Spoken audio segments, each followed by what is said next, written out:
Olá, pessoal! Bom, a nossa amostra tá para chegar, então agora a gente vai começar a pensar em figurinos e na criação de personagem. Então, como que a gente constrói um personagem? Vamos lá? Diversas formas da gente construir o nosso personagem. Eu vou passar algumas dicas que eu costumo fazer quando eu vou criar algum personagem. A primeira dica é: quem é a nossa personagem e o que ela faz? Nesse caso que eu vou mostrar para vocês, essa cigana, por exemplo, é uma cigana que lê o futuro através de uma bola de cristal.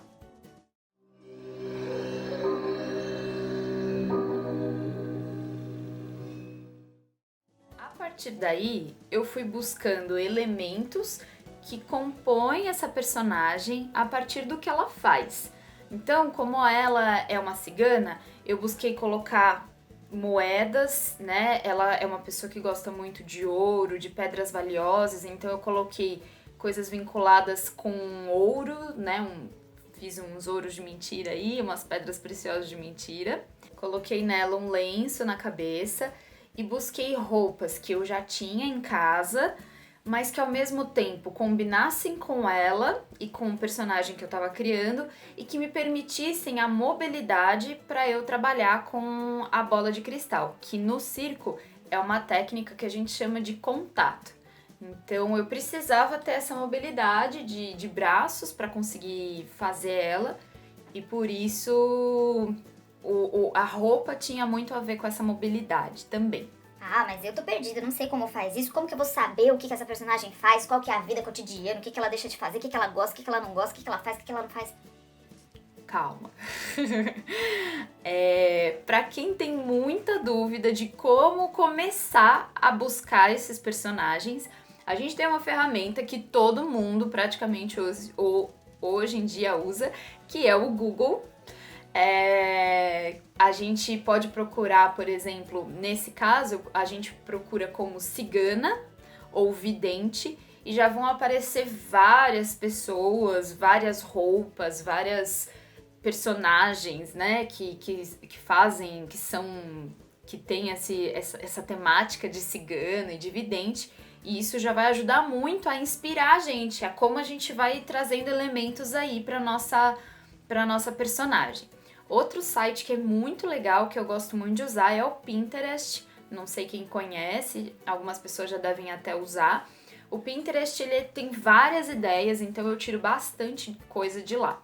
É claro que depois que a gente vê todas essas imagens, né, no Google, na internet e tal, a gente precisa entender o que a gente tem que pode estar usando e que é parecido ou que dá essa ideia do que a gente quer passar para as pessoas. Então, nem sempre, aliás, nunca a gente vai ter exatamente a roupa que tá lá no Google, que tá lá naquela imagem. Mas a gente pode buscar na nossa casa, buscar nas nossas coisas, com amigos, enfim, elementos que deem que tragam essa personagem e que deixem ela característica do jeito que a gente quer. Escolhida a roupa da nossa personagem, a gente agora vai fazer um passo além.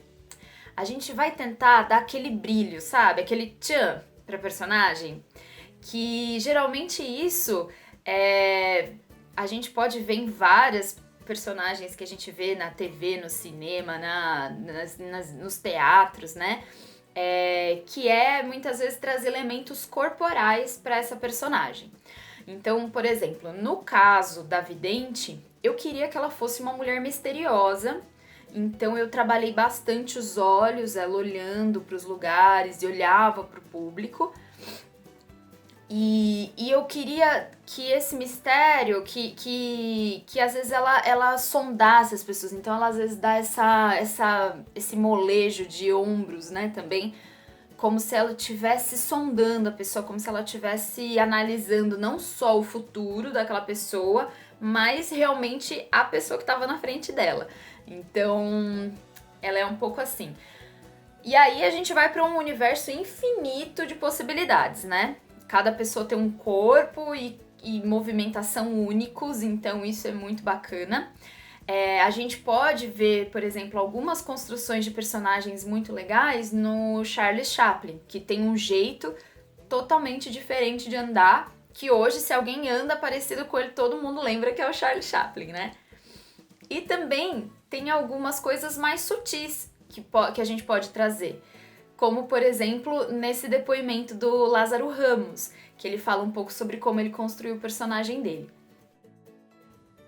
Eu tenho um ponto de tensão que veio desse raciocínio, mas que é uma coisa muito sutil. O personagem, na verdade, ele anda um pouco mais relaxado do que eu, porque ele é mais jovem do que eu e é um adolescente que ainda não tem domínio sobre o corpo dele e ele é inseguro. Mas o meu ponto de tensão é que eu inventei que ele era canhoto. Isso não é uma coisa aparente. Isso foi pra mim, foi pro meu universo criativo. Então, ao ter esse corpo meio relaxado e ter que pegar as coisas com essa mão, eu me lembrava do personagem o tempo todo. Não é meu hábito usar a mão esquerda, eu sou destro. Então, mesmo esse ponto que é tão sutil, que é particular, que é meu, me ajudava. Agora que a gente já tem um figurino e um corpo que diferencia esse personagem, a gente agora pode trabalhar no cenário. Pro cenário, vai depender muito da nossa história. Então, dependendo da história, esse personagem pode estar em lugares que às vezes ele não costuma estar, ou cada personagem pode mudar o corpo dele dependendo do lugar onde ele tá. Então isso vai depender muito da história que esse personagem vai estar dentro. No caso, por exemplo, da vidente, eu queria que esse ambiente fosse um ambiente misterioso, assim como ela. Então eu preparei um lugar com um fundo preto e deixei um ambiente mais escuro, com uma luz mais não tão forte, né? Mas que ela pudesse manter esse ar de mistério.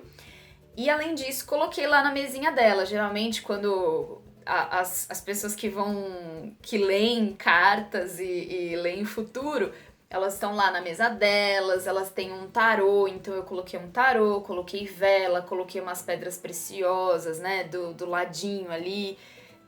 Elementos que vão compor essa personagem para ajudar ela em cena.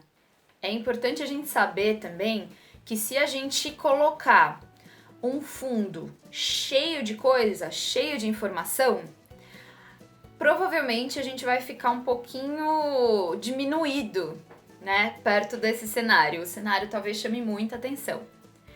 Ou, por exemplo, se eu estivesse de branco nesse fundo branco, também ficaria um pouco apagado, porque eu já tenho a pele clara, a roupa clara, nesse fundo branco eu ia sumir praticamente.